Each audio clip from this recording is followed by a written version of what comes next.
Le jour se lève et le pays pleure. Notre République est touchée.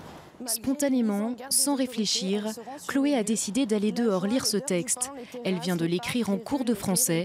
Avec ses amis, elle remonte la rue de la Fontaine-au-Roi, là où vendredi, 13 personnes ont été touchées par les balles des terroristes. Et quelque part, la vie, elle ne doit pas s'arrêter pour autant. C'est pas parce qu'on a été attaqué. Au contraire, ça serait montrer nos faiblesses, montrer qu'on est vulnérable.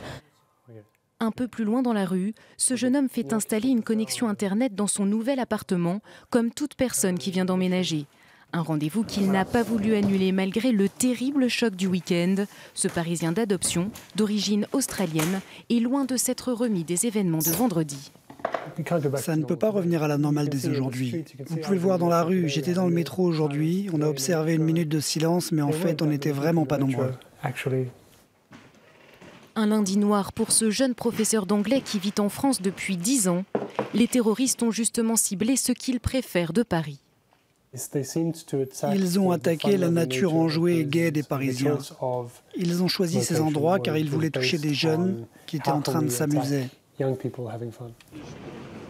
À 200 mètres plus bas, des dizaines de Parisiens profitent de leur pause déjeuner pour venir se recueillir. Rodolphe travaille à 30 mètres du lieu de l'attentat. On a toujours ce sentiment, au fond de nous-mêmes, ça aurait pu nous arriver en travaillant ici, à n'importe quel moment de la journée.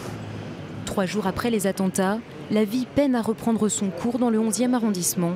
Pour ces Parisiens, l'heure est toujours au recueillement.